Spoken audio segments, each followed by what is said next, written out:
You believe your world is unshakable, a sturdy home, a family, a routine that feels comfortable even amidst chaos.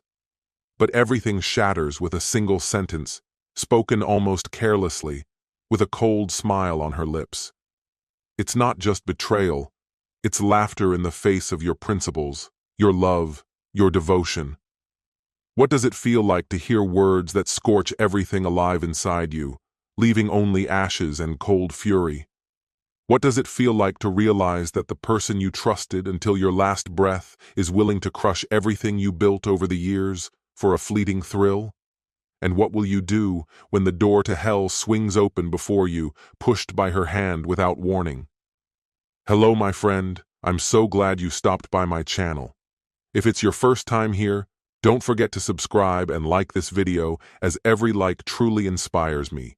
Please tell me which city and country you watched this video from. Now, let's get started. People often say that trust is the cornerstone of marriage. For nearly a decade, I lived by that principle, pouring all of myself into my relationship with Lena, my wife, the mother of my children, the person I thought would stand beside me for life. Now, I'm left staring at the ruins of something I believed was unbreakable. The unraveling of our relationship didn't start with fights or outright deception. No, it began with a seemingly ordinary conversation, one that spiraled into chaos I never anticipated. One night, lying beside each other in bed, Lena turned to me with that familiar look, a mixture of nervous energy and firm intent. I immediately knew something was off. "Travis," she said slowly, her voice uncertain. "Martin and Julia invited us to something this weekend." I didn't look away from my phone. "Oh yeah? What kind of something?" I asked absently. There was a pause. She seemed to be summoning courage before she continued. "It's not your typical party," she said carefully. That got my attention. I looked over, a feeling of unease creeping in. "What does that mean?" I asked, bracing myself. "It's a swingers party." At first I laughed, assuming it was a joke, but her expression didn't change. "You're kidding," I said, sitting up straighter. "You're not serious." "I am," she replied, her voice more confident now. "We've been stuck in a routine, Travis. This could be something new, something exciting." I stared at her, trying to wrap my head around what she was suggesting. "Lena, do you hear yourself? You're talking about sleeping with other people." "It's not a big deal," she argued, folding her arms across her chest. "It's just supposed to be fun. Martin and Julia said it actually made their marriage stronger." "I don't care what it did for them," I snapped, my voice tight with disbelief. "That's not something I want any part of. End of story." But it wasn't the end. Not even close. Over the next several days, she kept bringing it up, slipping it into conversations when I least expected it. Whether I was loading the dishwasher or scrolling through my phone, she found moments to press the issue. "Just one night," she kept saying. "That's all I'm asking. Just try it." Her persistence didn't fade, it only intensified. By Thursday, she didn't bother trying to convince me anymore. As I was tucking our daughter Eliza into bed, she made her stance crystal clear. "I'm going," she said flatly. I followed her out to the living room, shutting the door behind me. "You're actually going?" I asked, my voice strained. "What about the kids?" "We'll get a sitter," she replied without emotion. "It's not a big deal." "It's a huge deal," I shot back. "Do you honestly think this will help our marriage?" "I do," she said, her words sharp. "You're always so rigid, Travis. Maybe if you loosened up, you'd see that this could be good for us." "Good for us?" I said, my voice rising. "You think me standing by while you sleep with someone else is going to fix things?" She rolled her eyes, the disdain in her gaze unmistakable. "You're being ridiculous." Anger welled up inside me, mixing with hurt in a way I'd never felt before. I looked her in the eyes and finally said what I'd been trying to avoid. "I'm not going. And if you do this, if you walk out that door, we're done. I'll file for divorce." Her eyes widened, but instead of backing down, she straightened her posture, doubling down. You'd end our marriage over one night? Seriously? No, I replied coldly. You're the one ending it by even suggesting this. She shook her head, clearly frustrated, and left the room. The silence that followed was suffocating. Divorce, a word that once felt distant and abstract, now hung in the air, thick and real. There was no coming back. The woman standing across from me wasn't the same person I had vowed to spend my life with. I didn't even recognize her anymore. Then, almost as if she sensed the storm inside me, her tone changed. There was a cruel edge to her voice now, taunting. "Oh, lighten up, Travis," she said with a smirk. "If you're that bothered, I'll record it for you. Maybe then you'll see it's not such a big deal." Her words struck like a blow. "You'd actually do that?" I asked, my voice trembling with a mix of rage and disbelief. She shrugged like it meant nothing. "Why not? You could even watch it. Who knows? Maybe you'll get into it." I stared at her, stunned, speechless. What kind of person says something like that? And yet, beneath the raw emotion, something shifted in my mind. A calculated thought began to take form. Maybe I could use this. If she really went through with it and recorded herself, it would be irrefutable proof of betrayal. No more arguments, no more gray areas. The evidence would be damning. The courts would have no choice. She'd lose everything. Custody, the house, all of it. I took a steadying breath, forcing myself to stay calm. I couldn't let her see what I was thinking. Not yet. "Fine," I said at last, masking my true feelings. "If that's what you want, go ahead." Her eyes narrowed, suspicion flickering. "Just like that? No more shouting? No more threats?" I gave a casual shrug. "Maybe I'm just tired of fighting." She didn't say another word after that. But even though the conversation was over, the battle between us had only just begun. "If it really matters that much to you, then fine. Do what you feel you have to." That was all I could bring myself to say as I stood there, watching her. Her eyes met mine, steady, unreadable, before she gave a slow, deliberate nod. "All right. I'm going," she said, her voice barely above a whisper. "You don't need to worry about me, Travis. I know how to have a good time on my own." I didn't respond. There wasn't anything left to say. Without another word, she turned and walked out. The door shut with a soft but final click, and an eerie stillness settled over the room. That night, as I lay in bed, her words looped endlessly in my mind. Record the whole thing. I couldn't make sense of it. Not just that she was willing to be with someone else, but how casually she tossed the idea around, as if filming it made it somehow trivial. A joke. It wasn't just infidelity. It was audacious, cruel, unfeeling.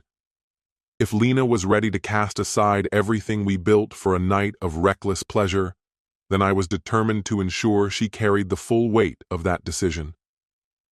When the evening finally came, she looked stunning, dressed not like a wife going out for air, but like a woman headed to a date. Her black dress clung to her like it had been waiting for this exact moment. She slipped on heels I hadn't seen in ages and barely glanced my way as she reached for her purse. "I won't be back early," she said, voice light as a feather.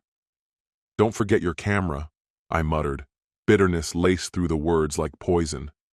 She shot me a frigid glance but didn't dignify it with a response. And then she was gone. The second the door closed, I moved. I called my mom, and without giving her the full picture, asked if she could take Eliza and Brandon for the weekend. She didn't ask many questions. Within the hour, I'd packed their bags and dropped them off. Back at the house, I poured myself a strong drink and sank into the silence. My mind kept spinning, replaying the hours ahead of me, trying to prepare for what was coming. Anger and grief twisted inside me, but I forced myself to stay calm. This wouldn't last forever. Tomorrow, I'd have what I needed. And then, I'd start cutting her out of my life. Lena came home just after 10 the next morning. Her hair was a mess, makeup smudged beyond recognition, her dress wrinkled like it had been slept in. Yet she walked into the kitchen with a self-satisfied smirk, like nothing had happened at all.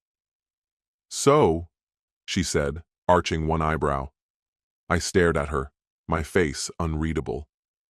"So what?" She let out a short laugh, then pulled her phone from her bag like a magician revealing a trick. "I told you I'd film it," she said, holding it up like some kind of prize. "There. Now you can stop acting like it's a big deal. It didn't mean anything." Her indifference hit me harder than any confession ever could. I didn't trust myself to speak. I simply reached out, took the phone, and turned toward the stairs. "Wait. Where are Eliza and Brandon?" she asked suddenly, scanning the empty house. "They're with my mom," I said without turning. "Figured it was best they didn't see you come back like this." Her mouth opened as if to protest, but she caught herself and rolled her eyes instead. "Seriously, Travis? You're being dramatic. They wouldn't have even noticed." I didn't reply. I just kept walking. Upstairs, I clenched my jaw until my teeth hurt. In the quiet of our bedroom, I plugged her phone into my laptop and began copying the files. My hands trembled. Some small, desperate part of me still hoped it was all a bluff. But the moment the first video started loading, I knew it wasn't. Every clip was a blow to the chest. The way she laughed, the way she touched him, the casual dismissal of everything we'd built. It was all there, right in front of me. Every second tore another thread from the fabric of our life together.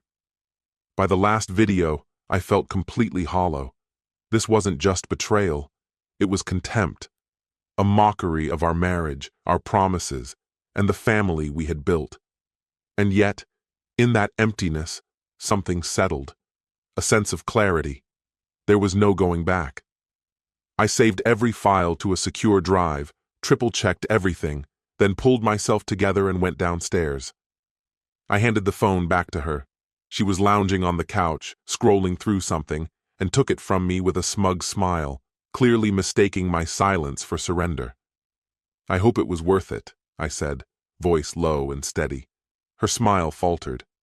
"What's that supposed to mean?" "You'll understand soon enough," I replied, turning away before she could say another word. I walked into the kitchen, poured another drink, and sat down at the table. My eyes locked on the wall ahead, already picturing the next steps. I knew exactly what I had to do. Tomorrow, I'd contact a lawyer. And I did. By the end of the week, I had consulted an attorney, mapped out my legal strategy, and filed the divorce papers. The footage Lena had so flippantly handed me became a powerful tool, one that gave me the leverage I needed for full custody and a clean financial break. But Lena, in true fashion, still didn't get it. "You're blowing this way out of proportion," she scoffed when I served her the papers. "This is just a heat-of-the-moment thing." But it wasn't impulsive. It was the outcome of every careless decision she'd made. And for once, she was going to deal with the consequences. "You're just being emotional." "No, Lena," I said, my tone steady, firm. "This is what it looks like when I've finally had enough." The kids were already staying at my mother's, so I packed a few necessities and joined them. I needed out, away from Lena, away from the mess. My mom's place became the only safe harbor, a quiet space where the kids and I could finally breathe. In the days that followed, it became painfully clear. Lena wasn't ready to face the fallout of her choices. Her mask of confidence began to crumble. The phone calls started, odd hours, trembling voice, pleading with me to give her another chance. Then one evening, she showed up at my mother's front porch, desperate to see our children. "Travis, I didn't mean for this to happen," she cried, her face soaked with tears. "I thought I was fixing things, not breaking them." "You shattered everything the moment you walked out," I told her, blocking the entrance. "You need to leave." The divorce process was just as draining as I had imagined, but everything shifted once the video evidence came to light. Lena's lawyer tried to paint the swinger party as a mutual agreement, something consensual between the two of us, but my attorney dismantled that lie in minutes. The judge didn't hesitate. Custody of Eliza and Brandon was awarded to me. Lena left with far less than she'd expected. I moved into a small apartment. Not much, but it marked the beginning of a new chapter. Lena remained in our old house, but the place had lost all meaning. It wasn't a home anymore, just the hollow shell of something that used to be real. Months later, I ran into Martin, the neighbor who'd hosted that infamous night, while grabbing groceries. He was visibly uncomfortable, avoiding eye contact as we exchanged stiff small talk. Then, after a pause, he finally spoke. "Listen," he began, shifting awkwardly. "I didn't think Lena would take things that far." My eyes narrowed. "What are you trying to say?" He hesitated, then sighed. "It wasn't just one guy. There were three." His words hit like a punch to the stomach. "Three?" I asked, barely able to get the word out. He nodded, almost apologetically. "I figured you had a right to know. I'm sorry." I didn't reply. I just walked away, my mind racing. I thought I already understood the extent of her betrayal, but that truth cut deeper than I expected. Looking back, I'm thankful I found out before losing more of my life to something so broken. Starting fresh wasn't simple, but I did it. For me and for the kids.